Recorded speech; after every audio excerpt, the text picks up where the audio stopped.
Welcome back to Braille's channel. Para sa pagbubukas ng buwan ng October ay pagbubukas din ng bagong payout schedule para sa mga naghihintay pa rin ng kanilang National Social Pension Payout.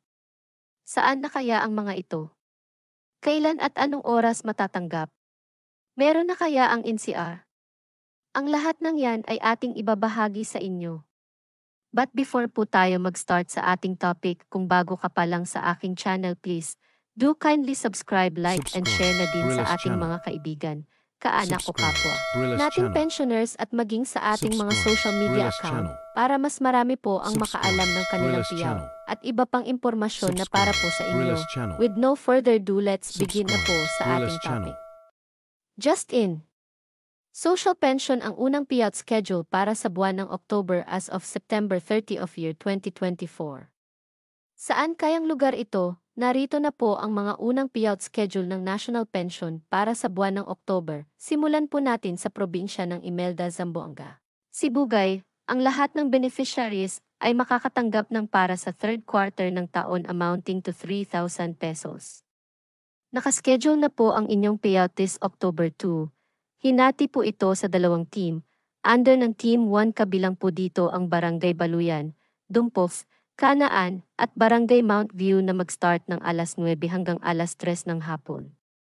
Under naman sa Team 2, ang Barangay Bulungisan, Upper Baluran, Balugo at ang Barangay Santa Barbara ang nakaschedule din mag-payout.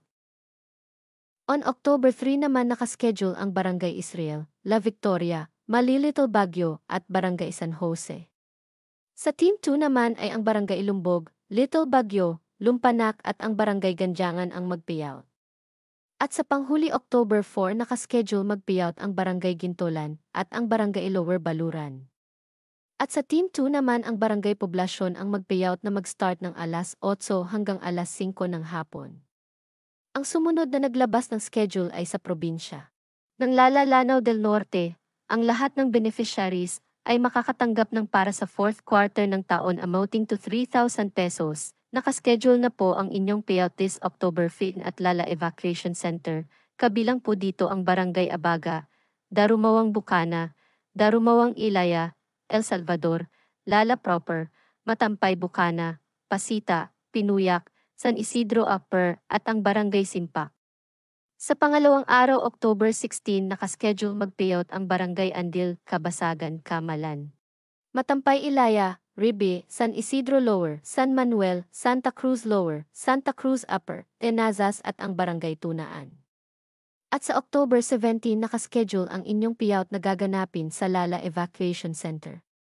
Kabilang dito ang Barangay Gumagamot, Lanipao, Magpatao, Maranding, Rauan at ang Barangay Pendulonan.